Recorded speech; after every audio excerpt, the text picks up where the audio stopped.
Hello everyone, I hope you all are doing well. तो आज हम सीडीपी का, आपको पता होगा, अगर आप मेरे पुराने व्यूअर हैं, आप मुझे देखते हैं तो आपको पता होगा कि हम लोग सीडीपी डिस्कस कर रहे हैं फॉर सीटेट 2025 के लिए हम लोग सीडीपी डिस्कस कर रहे हैं, सीडीपी के इम्पोर्टेंट टॉपिक्स।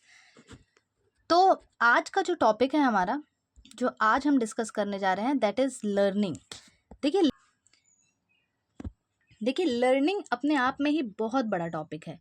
तो लर्निंग जो होता है, सीखना जो होता है, इससे रिलेटेड बहुत सारे क्वेश्चन सीटेट में आते हैं। देखिए सीटेट में क्वेश्चन डायरेक्ट नहीं आते हैं। सीटेट में क्वेश्चन बच्चों के कॉन्सेप्ट से रिलेट करके पूछता है ना, थोड़ा पैडागॉजी ऐड करके पूछता है, वो डायरेक्ट क्वेश्चंस नहीं आते।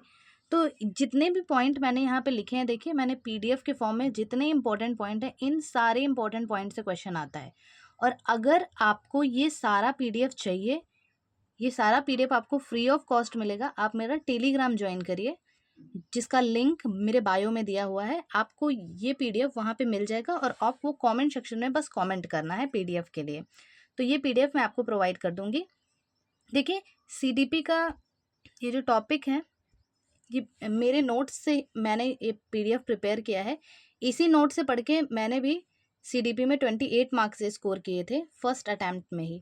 तो चलिए ज़्यादा टाइम वेस्ट नहीं करते हैं, स्टार्ट करते हैं। What is learning? लर्निंग क्या है ना? लर्निंग क्या है? मतलब लर्निंग सीखना, अधिगम कहते हैं उसे। सीखना क्या है?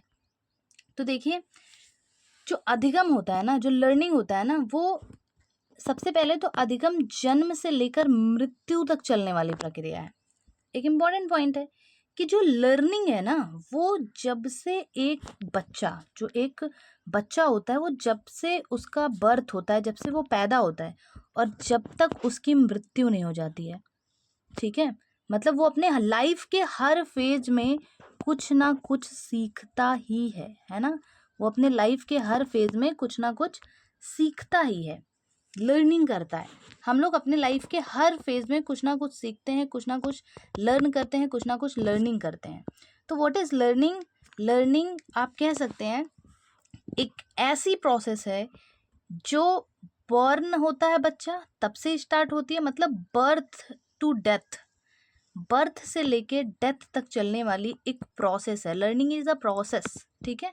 तो एक प्रक्रिया है, लर्निंग एक प्रक्रिया है जो जन्म से लेकर मृत्यु तक चलती है। ये क्वेश्चंस आपसे डायरेक्ट पूछे जा सकते हैं। बोल रहा है व्यक्ति प्रत्येक परिस्थिति से सीखता है, व्यक्ति प्रत्येक परिस्थिति से सीखता है और अपने व्यवहार में परिवर्तन करता है ना।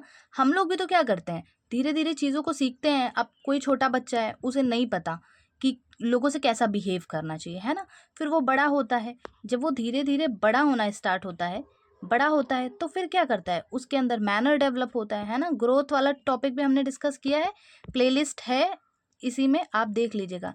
उसके अंदर मैनर आता है, वो धीरे धीरे मैनर सीखता है ना। तो लर्निंग एक प्रोसेस है जिसको सीखने के बाद व्यक्ति अपने व्यवहार में परिवर्तन लाता है, उसके व्यवहार में, उसके बिहेव में परिवर्तन होता है, चेंजेस होते हैं। इसलिए हम कह सकते हैं कि परिस्थितियों के अनुसार अपने व्यवहार में परिवर्तन लाना ही सीखना है। तो हम ये भी कह सकते हैं कि कंडीशंस, इन्वायरमेंट के अकॉर्डिंग, जैसा माहौल मिल रहा है उसके अकॉर्डिंग हैं कि परिवर्तन जो होता है, मतलब परिस्थितियों के अनुसार का सेंस है कि इन्वायरमेंट के अकॉर्डिंग आपको कैसा माहौल मिल रहा है, आपको कैसा इन्वायरमेंट मिल रहा है, उसके अकॉर्डिंग अपने बिहेव को चेंज करना, अपने बिहेव में चेंजेस लाना, परिवर्तन करना, उसी को हम क्या कहते हैं, लर्निंग कहते हैं, ठीक है। तो इन्वायरमेंट के अकॉर्डिंग, परिस्थितियों के अनुसार, अपने इन्वायरमेंट के अनुसार, अच्छा इन्वायरमेंट है तो इंसान अच्छी चीज़ें सीखेगा, कोई गलत इन्वायरमेंट में है तो वो गलत चीज़ें सीखेगा, है ना। तो परिस्थितियों के अनुसार अपने बिहेव में परिवर्तन लाना, अपने व्यवहार में परिवर्तन लाना लर्निंग है। तो हमने 2 पॉइंट सीखा, यहाँ से हमने 2 पॉइंट सीखा। अधिगम जन्म से मृत्यु तक चलने वाली प्रक्रिया है, मतलब लर्निंग एक ऐसी प्रोसेस है जो बर्थ टू डेथ चलती रहेगी। और दूसरा हमने ये सीखा कि परिस्थितियों के अनुसार, सिचुएशंस के अकॉर्डिंग, सिचुएशंस, कंडीशंस, इन्वायरमेंट के अकॉर्डिंग अपने बिहेव को चेंज करना, अपने बिहेव में परिवर्तन लाना, दैट इज़ लर्निंग। ओके, तो हमने 2 पॉइंट लर्निंग के यहाँ से पढ़े, इनसे क्वेश्चन डायरेक्ट आते हैं, ठीक है। चलिए आगे चलते हैं।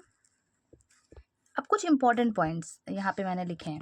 तो सबसे पहला पॉइंट जो है, सबसे पहला पॉइंट है सीखना अनुकूलन की प्रक्रिया है। ठीक है, सीखना क्या है? अनुकूलन की प्रक्रिया है, मतलब एडॉप्टेशन की प्रक्रिया है। अब देखिए, एडॉप्टेशन, अनुकूलन मतलब होता है एडॉप्टेशन। ठीक है, अनुकूलन मतलब होता है एडॉप्ट करना, एडॉप्टेशन। तो अनुकूलन की प्रक्रिया मतलब वातावरण के अनुसार, इन्वायरमेंट के अकॉर्डिंग अपने आप को एडॉप्ट कर लेना उसी माहौल में। जैसे मान लीजिए कोई पढ़ाई का माहौल चल रहा है, ठीक है, मान लीजिए कोई यूपीएससी की प्रिपरेशन कर रहा है, कोई सीटेट की, कोई एसटेट की। ठीक है, अभी जो माहौल है वो TRE 4 का माहौल चल रहा है ना, TRE 4 का माहौल चल रहा है कि TRE 4 में कैसे सिलेक्शन ले लेना है। सीटेट, जो बच्चे सीटेट क्लियर नहीं है वो सीटेट के लिए परेशान है, कैसे सीटेट में हम अच्छे मार्क्स लेके आ जाएं, ये सब उनके माइंड में चलता रहता है। ठीक है, तो इसके अकॉर्डिंग, ये जो माहौल चल रहा है इसके अकॉर्डिंग अपने आप को ढालना, अपने आप को उसी माहौल में अडॉप्ट कर देना, दैट इज लर्निंग। ओके, तो लर्निंग क्या है? लर्निंग एक ऐसी प्रोसेस है जिसमें इन्वायरमेंट के अकॉर्डिंग अपने आप को, जो व्यक्ति होता है, जो बच्चा होता है, वैसे हम यहाँ पे जितनी भी बात करेंगे वो बच्चे के कॉन्सेप्ट में करेंगे, क्योंकि क्वेश्चन हमसे वैसे ही पूछे जाते हैं, क्योंकि हमें टीचर बनना है ना, तो हम टीचिंग करेंगे तो हम बच्चों के लिए ही सब कुछ हमें सीखना होगा, उसी के कॉन्सेप्ट में मतलब हम बात करेंगे। तो अनुकूलन मतलब अडॉप्ट करने की प्रक्रिया है। ठीक है, दूसरा, सीखना सार्वभौमिक है। सार्वभौमिक मतलब यूनिवर्सल है, यूनिवर्सल है सीखना। जन्म से लेकर मृत्यु तक व्यक्ति कुछ ना कुछ हमेशा सीखेगा, हमेशा सीखता रहता है। ठीक है, तो सीखना क्या है? एक यूनिवर्सल प्रोसेस है। ठीक है, सीखना व्यवहार में परिवर्तन है, ये मैंने आपको बता दिया, अपने बिहेव में, अपने व्यवहार में। ठीक है, जैसे आपको कोई चीज़ें नहीं आती हैं अभी भाई, आपको जैसे छोटा बच्चा है उसे बात करना नहीं आता कि कैसे बात करना है सामने वाले से, फिर वो धीरे धीरे सीखता है। ठीक है, अपने माहौल में रह के, वो जिस इन्वायरमेंट में है ना, उस इन्वायरमेंट में रह के धीरे धीरे चीज़ों को सीखता है। तो सीखने के बाद उसके बिहेव में चेंजेस आना स्टार्ट होते हैं, परिवर्तन होते हैं। उसके टीचर्स उसे समझा रहे हैं, या सोसाइटी में जा रहा है, अच्छे बच्चों के साथ उठना बैठना है, तो वहाँ पे भी वो चीज़ों को सीख रहा है। तो उसके बिहेव में क्या हो रहा है बेटा? उसके बिहेव में चेंजेस हो रहा है। तो जब उसके बिहेव में चेंजेस होता है ना, तो उसी को हम क्या कहते हैं? लर्निंग। तो सिंपल है, लर्निंग एक अनुकूलन की प्रक्रिया है, एडॉप्टेशन की प्रक्रिया है, यूनिवर्सल प्रोसेस है। लर्निंग बिहेव में changes is also called learning. Okay, सीखना एक मानसिक प्रक्रिया है, मेंटल प्रोसेस है, मेंटल प्रोसेस है। सीखना क्या है? एक मानसिक प्रक्रिया, एक मेंटल प्रोसेस है। ऑफ कोर्स मेंटल प्रोसेस है, हम कुछ भी सीखते हैं तो हम अपने इंटेलिजेंस का, हम अपने ब्रेन का यूज़ करके सीखते हैं। ठीक है, तो एक मेंटल प्रोसेस है। चलिए फिर आगे चलते हैं। तो हमारा जो नेक्स्ट पॉइंट है वो 5th पॉइंट है, and the 5th point an important point बोल रहा है स्कूल में अधिगम में प्रवेश से। ठीक है, बोल रहा है स्कूल में अधिगम में प्रवेश से सहभागिता द्वारा कौशलों और ज्ञान का अर्जन पर अधिक बल देना चाहिए। मतलब अगर आप एक टीचर हैं, आप स्कूल में पढ़ा रहे हैं, तो कौशलों मतलब एबिलिटी है ना, कौशलों मतलब एबिलिटी। तो सहभागिता मतलब होता है कोऑपरेट करके, एक दूसरे के कोऑपरेशन से सीखने पे अधिक बल देना चाहिए। मतलब एक दूसरे को कोऑपरेट करके बच्चा सीख रहा है, ज्ञान का अर्जन कर रहा है, तो इस चीज़ पर अगर आप टीचर हैं तो अधिक बल देना चाहिए। तो आप कह सकते हैं बच्चा जो है वो स्कूल के इन्वायरमेंट में, परिवेश मतलब इन्वायरमेंट, स्कूल का इन्वायरमेंट है, वहाँ बहुत सारे बच्चे आते हैं, हिंदू के बच्चे आ रहे हैं मान लीजिए, ठीक है, अलग अलग कास्ट के बच्चे आ रहे हैं, हिंदू बच्चे भी आ रहे हैं, मुस्लिम बच्चे भी आ रहे हैं, तो बच्चा उनका कल्चर भी सीख रहा है। ठीक है, उनसे कोऑपरेट कर रहा है, उनकी सहभागिता से उनका कल्चर सीख रहा है, तो ये भी एक लर्निंग है। Okay, and the 6th point is सार्थक अधिगम मीनिंगफुल लर्निंग। मतलब सार्थक अधिगम मतलब मीनिंगफुल लर्निंग। मीनिंगफुल लर्निंग में विविध तरीकों से एक समस्या पर विचार करने के लिए प्रोत्साहित करना चाहिए। देखिए, लर्निंग भी बहुत सारे टाइप की होती है। ठीक है, तो अगर लर्निंग आपकी मीनिंगफुल कब होगी? लर्निंग आपकी मीनिंगफुल तब होगी जब आप क्या करेंगे? एक समस्या पर विचार, मतलब एक कोई आपने प्रॉब्लम दे दी, ठीक है, मान लीजिए आपने बच्चों को कोई एक प्रॉब्लम दी और आप बच्चों से कह रहे हैं कि इस प्रॉब्लम को इस प्रॉब्लम पे तुम मुझे अलग अलग तरह के बताओ कि मैं इस प्रॉब्लम को किस किस तरीके से सॉल्व किया जा सकता है ना। आपने बच्चों को कोई एक प्रॉब्लम दी और पूछा कि किस किस तरीके से हम इसे सॉल्व कर सकते हैं, तो ये भी एक लर्निंग है। तो मीनिंगफुल लर्निंग कब होगा, जब उस पर एक ही समस्या पर अलग अलग तरीके से विचार किया जाए, अलग अलग तरीके से उसे सॉल्व करने की कोशिश की जाए, सॉर्ट आउट करने की कोशिश की जाए, तो दैट इज़ मीनिंगफुल लर्निंग। तो उसे मीनिंगफुल लर्निंग कहेंगे। ओके, आगे चलते हैं। एंड द सेवेंथ पॉइंट है कि अधिगम अधिक सार्थक और प्रभावशाली, अधिक सार्थक और प्रभावशाली होता है अगर वह मुख्यतः सेल्फ डायरेक्टेड हो। ठीक है, अधिगम सार्थक, ठीक है, सार्थक होता है, प्रभावशाली होता है, मतलब ज़्यादा प्रभावित करता है अगर वह मुख्यतः स्वनिर्देशित मतलब सेल्फ डायरेक्टेड हो। बच्चा जैसे अपने आप से चीज़ों को सीख रहा है। जैसे मान लीजिए कि कोई बच्चा है, ठीक है, उसे एक बार मैथ के कुछ क्वेश्चंस बताए गए, ठीक है, कैरी वाले क्वेश्चंस हैं या कैसे भी क्वेश्चंस हैं, तो उसे बताया गया, वो बार बार क्या करेगा, प्रैक्टिस करेगा। ठीक है, तो वो जितना ज़्यादा प्रैक्टिस करेगा, जितना ज़्यादा बार बार प्रैक्टिस करते रहेगा, सेल्फ डायरेक्टेड होता रहेगा, अपने आप से प्रैक्टिस करता रहेगा, उसके बाद क्या होगा, वो धीरे धीरे उस चीज़ को सीखेगा। तो जब वो गलतियां कर करके चीज़ों को सीखेगा ना, तो वो ज़्यादा प्रभावशाली होगा। ठीक है, वो ज़्यादा इम्पैक्टफुल होगा।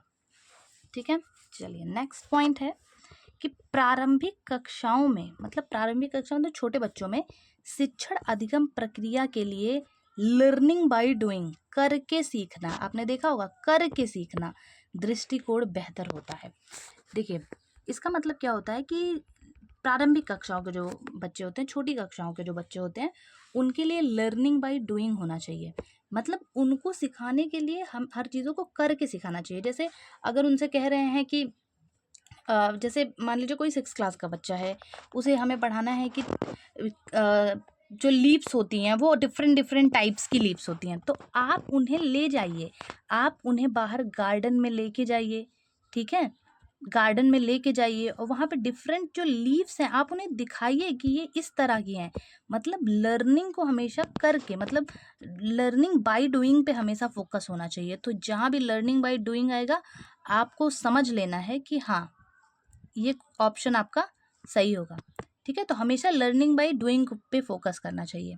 चलिए नेक्स्ट पॉइंट इज अधिगम के लिए विद्यालय का सामाजिक अवसरों की भागीदारी महत्वपूर्ण होती है। अधिगम के लिए विद्यालय के सामाजिक अवसरों की भागीदारी महत्वपूर्ण होती है। देखिए, विद्यालय एक समाज का ही तो पार्ट है। मतलब जो स्कूल होता है वो क्या होता है, जो स्कूल होता है, जो विद्यालय होता है, वो समाज का पार्ट होता है। और बच्चा सोशल, सामाजिक रूप से बहुत सीखता है। देखिए 10th वाला पॉइंट में यही है कि अधिगम मुख्य रूप से एक सामाजिक क्रिया है। तो जब अधिगम एक सामाजिक क्रिया है और स्कूल एक समाज का पार्ट है, ठीक है, अधिगम जो है एक सामाजिक क्रिया है, अधिगम एक सामाजिक क्रिया है, मतलब सीखना एक सामाजिक प्रोसेस है। बच्चा समाज में रहकर सीखता है। जैसे अगर आप मुझसे अभी कुछ सीख रहे हो, तो मैं भी समाज का एक पार्ट हूँ, मैं भी इसी सोसाइटी का एक पार्ट हूँ। तो स्कूल जो होता है, विद्यालय जो होता है, वो भी समाज का एक पार्ट होता है। तो अधिगम में विद्यालय जो होता है ना, वो सामाजिक अवसरों की महत्वपूर्ण भागीदारी होता है। तो मतलब लर्निंग के लिए जो स्कूल होता है वो एक इंपॉर्टेंट रोल प्ले करता है। ठीक है, और अधिगम क्या है, एक सामाजिक प्रक्रिया है। And the 11th point is प्रभावी अधिगम के लिए शिक्षार्थी की सक्रिय भागीदारी आवश्यक होती है। ये इंपॉर्टेंट पॉइंट है।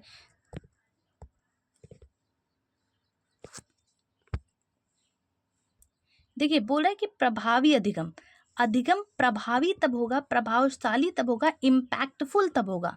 अधिगम जो है वो इम्पैक्टफुल तभी होगा, इम्पैक्टफुल तभी होगा जब शिक्षार्थी मतलब स्टूडेंट, जब स्टूडेंट की सक्रिय सक्रिय भागीदारी मतलब एक्टिव रूप से, ठीक है, जब स्टूडेंट एक्टिव रूप से पार्टिसिपेट करेगा, पार्टिसिपेट करेगा। ठीक है, तो कहने का सेंस क्या है कि जो अधिगम है, जो लर्निंग है, वो इम्पैक्टफुल कब होगी, जो अधिगम है, जो लर्निंग है, वो इम्पैक्टफुल तब होगी जब जो स्टूडेंट है वो सक्रिय रूप से मतलब एक्टिव रूप से भाग दे। अब मतलब मान लीजिए कि कोई बच्चा है, वो स्कूल में सीखने आया है, अब वो बीमार है, एक्टिव है ही नहीं, तो क्या आप उसको सिखा पाओगे, वो नहीं सीख पाएगा। ठीक है, तो एक्टिव होना, स्टूडेंट का एक्टिव होना बहुत इंपॉर्टेंट है। कहीं भी ऑप्शन में ये क्वेश्चन आए तो आप कभी भी बच्चे को निष्क्रिय आपको मानना ही नहीं है, सक्रिय ही होना चाहिए बच्चा। ठीक है, तो कहीं भी ऐसा ऑप्शन आए तो आप इसको कट कर दोगे। और मैं आपको इससे रिलेटेड क्वेश्चंस भी करवाऊंगी, क्वेश्चन की प्रैक्टिस भी करवाऊंगी, ठीक है। And the twelfth point is सार्थक अधिगम, मतलब मीनिंगफुल लर्निंग में, जो मीनिंगफुल लर्निंग होती है, लर्निंग मीनिंगफुल तभी हो सकती है जब उसमें विश्लेषण, मतलब उसमें एनालिसिस हो, बच्चा एनालिसिस करके चीज़ों को सीखे, क्रिटिकल थिंकिंग करे, सोच विचार करे कि कैसे हो सकता है, इसको और क्या कर सकते हैं, इसको कैसे और सॉल्व कर सकते हैं, प्रॉब्लम सॉल्विंग उसका माइंड हो, ठीक है, समस्याओं को वो सोच सके, एनालिसिस कर सके, उसके बाद उसकी जो उस प्रॉब्लम को सॉल्व कर सके, ठीक है। प्रॉब्लम सॉल्विंग की प्रक्रिया, थिंकिंग और प्रॉब्लम सॉल्विंग की प्रक्रिया शामिल होती है, ठीक है। ये दो बार लिख किया है। तो सिंपल है कि मीनिंगफुल लर्निंग क्या होती है, मीनिंगफुल लर्निंग वो होती है जिसमें एक स्टूडेंट एनालिसिस करता हो, क्रिटिकल थिंकिंग करता हो और प्रॉब्लम सॉल्विंग करता हो, ठीक है। प्रॉब्लम को सॉल्व करता हो, पहले एनालाइज करता हो कि इसका अच्छा ये क्या क्या हो सकता है, और मतलब ये कैसा क्वेश्चन है, इसको किस किस तरीके से सॉल्व कर सकते हैं, क्रिटिकल थिंकिंग करे कि कैसे कैसे सॉल्व कर सकता हूँ, कैसे सॉल्व करूँ कि कम टाइम बचे, ठीक है। उसके बाद वो प्रॉब्लम को सॉल्व करने वाला होना चाहिए, ठीक है। तो ये एक इंपॉर्टेंट पॉइंट था, काफ़ी इंपॉर्टेंट पॉइंट था। नेक्स्ट जो हमारा पॉइंट है वो है 13 पॉइंट इज कि यह टीचिंग लर्निंग प्रोसेस, ये टीचिंग लर्निंग प्रोसेस का एक भाग है, ठीक है। ये तो आपको पता है, जो आपका लर्निंग है वो टीचिंग लर्निंग प्रोसेस का एक पार्ट होता है। लर्नर जो होते हैं, अधिगमकर्ता जो होते हैं, जो सीख रहे हैं, जो स्टूडेंट हैं, कि चिंतन प्रक्रिया, मतलब थॉट प्रोसेस को समझा जा सकता है। देखिए, लर्निंग जो होती है ना, लर्निंग से टीचर भी तो स्टूडेंट को समझ रहा है। अगर कोई स्टूडेंट है, आपने उसे कोई क्वेश्चन दिया, ठीक है, उसके बाद आप उसकी क्वेश्चन देने के बाद आपने उस क्वेश्चन को समझाया, और क्वेश्चन को समझाने के बाद जब आप बच्चे से पूछ रहे हैं, ठीक है, तो मान लीजिए कि कोई बच्चा नहीं बता पा रहा है, उसे मतलब उसके क्वेश्चंस गलत हो जा रहे हैं, तो आपने क्या समझा यहाँ से, आपने उसके थॉट प्रोसेस को समझा कि अच्छा ये क्या गलती कर रहा है, ये क्या सोच रहा है, इसको कैसे करना चाहिए, ये गलत तरीका सोच रहा है या ये सही तरीका सोच रहा है, ठीक है। तो आपने उसके थॉट प्रोसेस को समझा। तो टीचिंग लर्निंग प्रोसेस से हम क्या करते हैं, लर्नर की थॉट प्रोसेस को समझ सकते हैं, जो टीचर्स होते हैं, ठीक है। और आप एक टीचर ही बनने ही जा रहे हो, तो क्वेश्चन आपको इसी के संदर्भ में ही पूछे जाएंगे, इसी से रिलेवेंट क्वेश्चंस पूछे जाएंगे।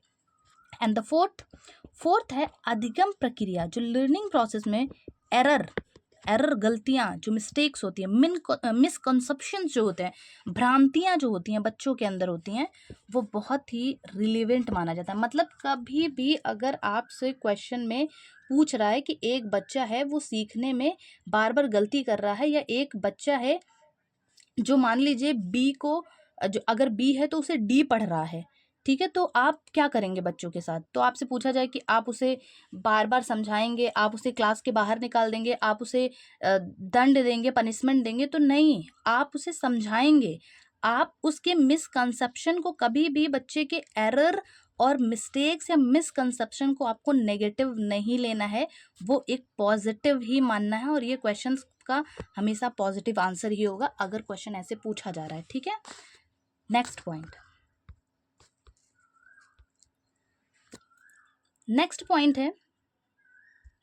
है बच्चों द्वारा होने वाले एरर, मतलब गलतियां, ये बच्चों होगा, और वयस्क मतलब एडल्ट्स के चिंतन में क्वालिटेटिव डिफरेंस भी बताती है, ठीक है। तो बोल रहा है कि बच्चों के साथ जो एरर होती है, मतलब बच्चे जो गलती करते हैं और बड़े जो गलती करते हैं, दोनों में क्वालिटेटिव डिफरेंस होता है, क्वालिटी का डिफरेंस होता है। मतलब एक छोटा बच्चा है वो छोटी मोटी गलती करेगा, और अगर कोई बड़ा है तो वो भाई अलग गलती करेगा, ठीक है। तो क्वालिटेटिव डिफरेंस बताते हैं, ठीक है। And the next point is अधिगम एक कॉम्प्लेक्स प्रोसेस है, मोस्ट इंपॉर्टेंट। अधिगम एक कॉम्प्लेक्स, एक जटिल, देखिए आप कोई भी चीज़ तुरंत आसानी से थोड़ी सीख गए हैं, है ना। आपने किसी भी चीज़ को आसानी से नहीं सीखा है, ईजिली तरीके से नहीं सीखा है।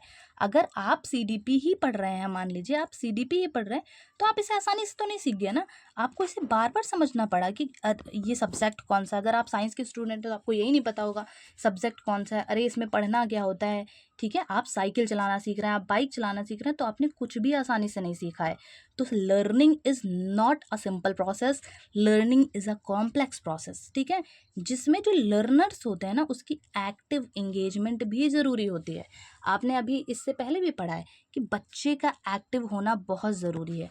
जब तक बच्चा एक्टिव नहीं है, तब तक आपकी लर्निंग, जो आप बच्चों को समझा रहे हैं, पढ़ा रहे हैं, वो इम्पैक्टफुल नहीं होगा। तो बच्चों का एक्टिव होना बहुत ज़रूरी है। ठीक है, तो हमने टोटल 16 पॉइंट्स जो थे वो डिस्कस किए हैं। ठीक है, टोटल हमने 16 पॉइंट जो थे हमारे 16 पॉइंट्स को डिस्कस किया है। इनसे बहुत सारे क्वेश्चंस बेटा एग्जाम में पूछे जाते हैं, तो आपको इन सारे पॉइंट्स को अच्छे से लर्न करना है, अच्छे से लर्न करना है। और जिसको इसकी पीडीएफ चाहिए वो मुझे टेलीग्राम, मेरा जो टेलीग्राम है जिसका लिंक बायो में दिया हुआ है, मेरी बायो में दिया है, मैं डिस्क्रिप्शन में भी ऐड कर दूंगी, बायो में दिया है डिस्क्रिप्शन में भी ऐड कर दूंगी। आपको मुझे कमेंट सेक्शन में कमेंट करना है। ठीक है, आपको मुझे कमेंट सेक्शन में कमेंट करना है, मैं आपको ये PDF free of cost provide कर दूंगी। ओके,